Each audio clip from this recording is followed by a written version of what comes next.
Are stories that matter. There's so many stories that matter this year, and it's just so hard to pick one book. So I'm going to quickly tell you about three of them. Is that okay? If I take this, okay, so I'll quickly tell you about three of them.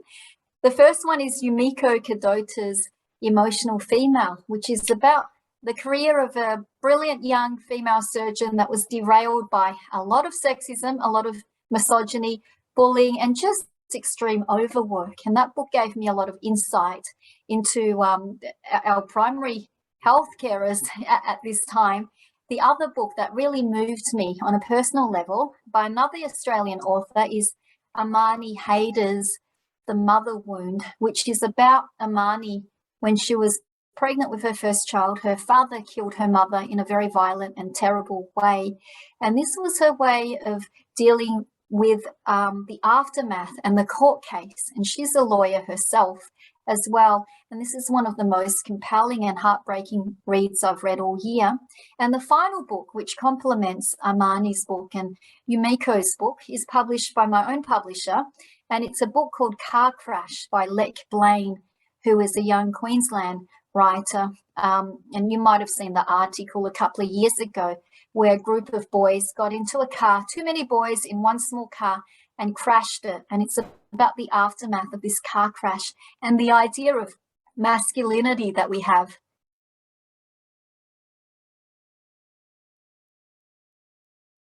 Well, if I went on a space exploration mission, and I know those things take years and years, I think if I could only take one book, I'd probably take the Bible, to be honest, because the Bible is almost like a foundation of, what we consider to be our ethics, our civilization, our sense of interrelation to each other. And I just wanted to see how interesting it would be, these hot struggles of humanity being taken so far away from the planet Earth.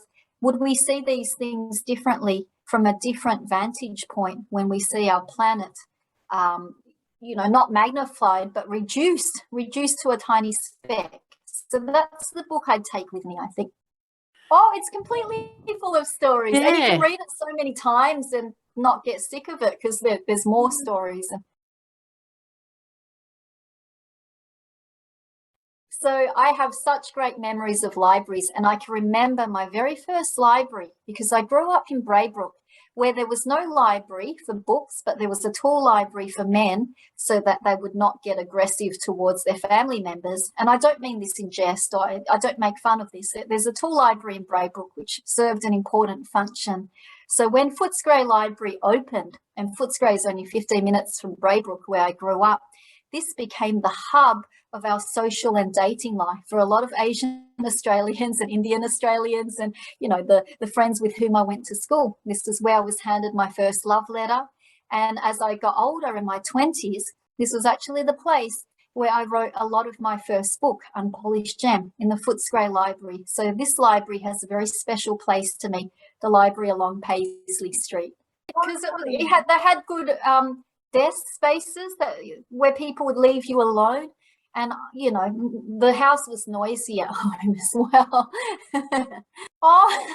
This young man, he was 16 years old and I was a year younger. I still remember him. I still his name was Kenny, lovely boy from St. John's College. He just, he didn't hand it to me. He dumped it in my lap and then just ran away and I didn't see it. It was lovely. He just dumped it in my lap, ran off, and that was it. Still in his school uniform, his Catholic schoolboy uniform. It was an excuse because you could tell your mum and dad you're at the library and they never questioned you. They didn't think you were up to no good. It was a library. What mischief could you get up to? So that library is a real hub of activity.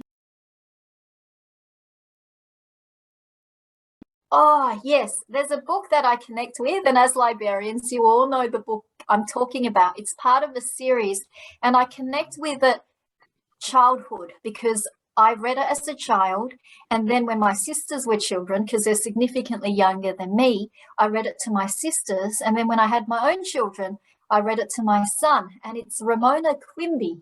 It's a Ramona series of books written by Beverly Cleary, who died last year at the age of 104, a living treasure. And those books was written in 1950. And then she ages. So she turns 7 years old in the 1980s. And you can see society change because some of her friends have divorced parents and her dad loses his job, whereas in the 50s, they're a happy nuclear family. And then the rest of the Ramona's aging, she only goes up to age 11, I think, is set in the year 2000, you know. So that was when she wrote her last installment of Ramona. So these books span 50 years about a young girl growing up in the space of about 5 years, and they never aged. They're completely ageless. So she finds a box of apples and she takes a bite out of each one. So it's back. Do you remember that? She said the first bite is the best and then the rest of it's bad. So I read about her and about Howie and about her dad losing her job. I could really relate to her. You know, she was like the kids I grew up with. But, you know, reading them to my son, I just realized how incredible they were, how they subtly mention the social world. So the book's near the end of the 50s. Her mother is trying to get a job outside of the house, yeah? And then in the 80s, you've got things like her father trying to quit smoking. And then in the one set in the year 2000, she has a tween party, which is not a word that existed back then. And I thought, wow, she's captured each era perfectly, but she still made these books so universal that they're not going to date. The girl grow up in 50 years, that spans 5 years of her life, and you could read them all one after the other, as I did with my son, and they still made sense. What book puts a smile on my face?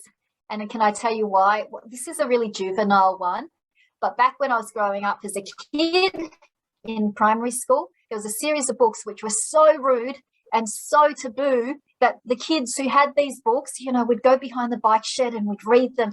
And they started off with the first one called All Right Vegemite, and we thought they were the most obscene thing ever.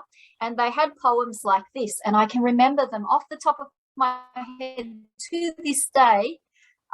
One of them was a parody of A Christmas Carol, and it went something like this: "We three men of Orient are sitting on a rubber cigar. It was loaded and exploded. Silent night." And we're like, this is so funny. This is so rude. We can't show anyone this.